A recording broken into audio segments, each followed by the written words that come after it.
expressing what's right, what's wrong, what you will tolerate, what you won't tolerate, and then following up. The unit also patrols the digital superhighway looking for predators. With so many apps, so many internet users, their work barely scratches the surface. The best way I like to put it is this way.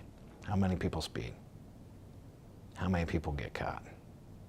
And then show up for work on Monday and put their honeymoon picture on their work desk only to be told by the boss, you're in a same-sex marriage, you're fired. If you look closely at our campaign and watch what Ted does and says, we don't engage in that debate. As the storms hit here, other parts of the country were torn apart by other storms. That's created a high demand for people fixing it and potentially a higher price tag for repair products. It wasn't Sophie's birth defect, but her talent that got her noticed by someone in Lincoln. Because she's very, very good at what she does. Nebraska Wesleyan University cheer coach Terry Lang saw Sophie cheering on the local news a few years ago. Defense, get tough, defense, get tough. An individual with the limitation that she has with what she was doing, it was phenomenal to watch her perform. Last spring, Coach Lang offered Sophie a chance to try out for the Nebraska Wesleyan cheer squad. Black and gold. The other girls were shocked when Sophie crutched in to tryouts. I didn't know if it was even possible. Caitlin Squattis and the rest of the girls trying out were quickly convinced, one leg or two. Sophie is the real deal. Sophie made the squad. Yep. And her teammates now forget that she's different. Honestly, most of us don't even notice that she's not walking on two legs like everyone else. She just does her thing. Sophie admits she sometimes imagines what life would be like with two legs. Just walking and dancing and cheering sounds fun, but honestly, this is the worst thing that happens to me. We'll be good because it's not too hard at all. As much as having two legs would be great, life on one leg is Sophie's normal. I just kind of do what I do. I don't try to impress people. Ooh. She may not try to impress, Come on. but she surely inspires. I can't tell you the amount of people who come up to her and tell her she's an inspiration and how impressed they are by her because what she does is amazing. Sophie says even though cheerleading comes naturally, she does have her limitations, just like everyone else. I can't do a lot of things. I can't carry my own plate in the cafeteria. I can't text and walk, but it's just some stuff you just can't do, and that's totally okay. They have good cakes, though. Maybe we should all take a page out of Sophie's book. Because I've been like this my whole life, so it's just kind of what I do. And be our own cheerleader. Get sassy on 3. 1, 2, 3, get sassy. Emily Zink Great work, girl. came to the Action 3 News.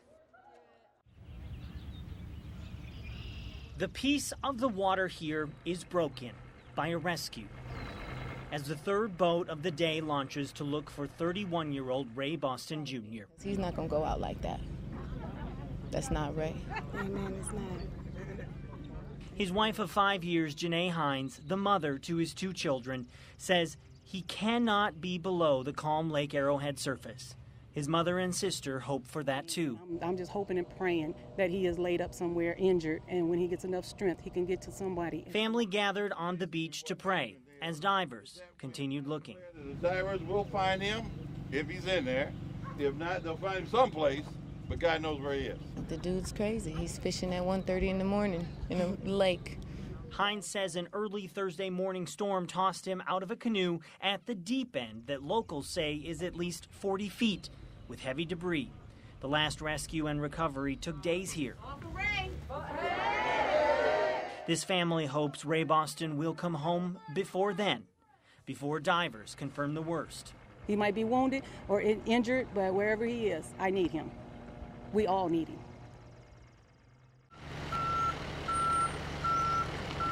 Deputies know exactly where the Ford pickup truck veered off County Road 31. Rolled into the east side ditch, and she was ejected. Sheriff Mike Robinson says 16-year-old Megan Sweats wasn't wearing her seatbelt as she drove north over this hill. The truck rolled several times and came to rest right side up in this cornfield more than 100 yards from where it left the road. A man who lives nearby saw the wreckage and called 911. The driver, unfortunately, was pronounced dead at the scene. Deputies say they know this family and this news is hard, even for them. It's very difficult, but not as hard as it is on the family. And of course, our thoughts and prayers go out to the family, very much so. Now they ask parents to remind their young drivers to slow down and buckle up. Just be careful, be cautious, use some common sense. A few minutes late is okay.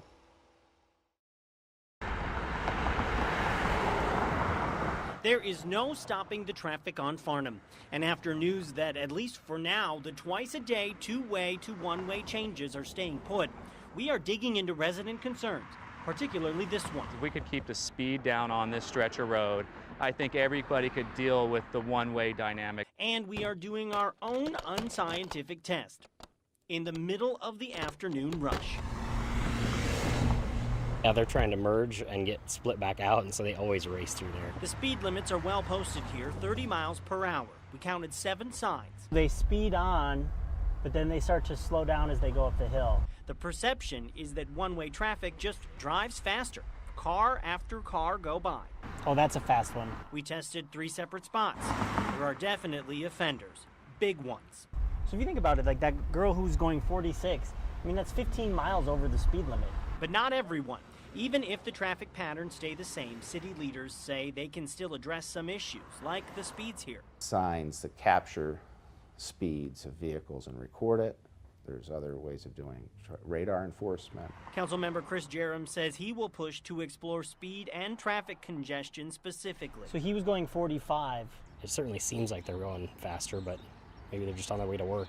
As the rush ends, the lights change again until sunrise.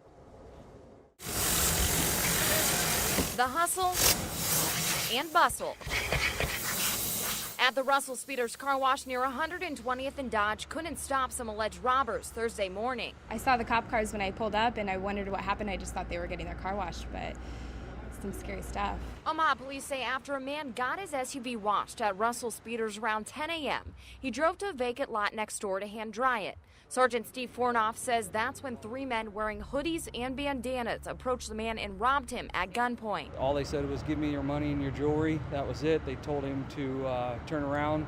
They got back in the car and they fled the area. Fornoff says he rarely sees robberies like this one. The suspects in this case are extremely bold. Right now we are concerned over the time of day and the location as well.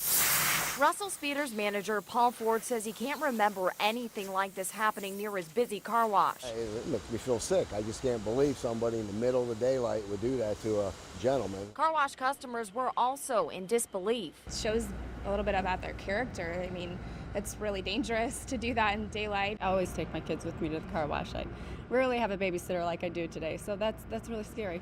Omaha police say they are working extremely hard to track down the suspects so something like this can't happen again.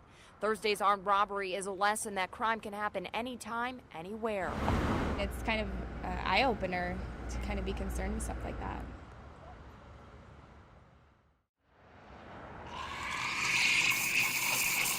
The Village Grinder has been a staple in the Countryside Village Shopping Center for the past 32 years. Just a few minutes for the water to heat up. We like to say our home away from home, your SIP local, where we're the local coffee shop. This home away from home is Pat Dudziak's business. Yeah, okay. Her staff is all part-time. High schoolers, a lot of college students are basically the employees that I hire. Those employees will have a bigger paycheck, leaving Dudziak with some tough decisions. Do I raise my prices and pass it on to the customer, but then you're afraid that it'll be too expensive, you won't have customers? Do you cut the payroll by you working more hours? Try the maple chai, pumpkin chai, vanilla chai. One of those employees is Hannah Stedoka. Does it matter which cookie? Did you want the star or the circle? A high school senior working about 10 hours a week. Did you want vitamin D or skin?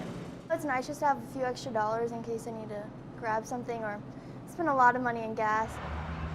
However, she's concerned her hours may get cut. That'd be a little scary to not have that money that I might have had before, you know, with not as many hours. Many of those hours now go to Dudziak, working 12-plus-hour days. And we're the small guy. It's a scenario Dudziak says is not a popular one, but now makes business sense. And I want to hire people. I want to. I enjoy it. Obviously, the more is better. It's so much fun. She says in order to keep pace with last year before the minimum wage increase, she would have to raise the price of a cup of coffee about 20 cents. you know, they're just going to say, I'm going to stay home. Why come in for a cup of coffee? Duziak doesn't know what the future looks like for her business, but says the wage hike won't stop the coffee from brewing. It's scary, but I'm a fighter. I don't quit, and I don't like to lose. And if you tell me I can't do it, I'll find a way to do it. And that's the only way I've been able to survive.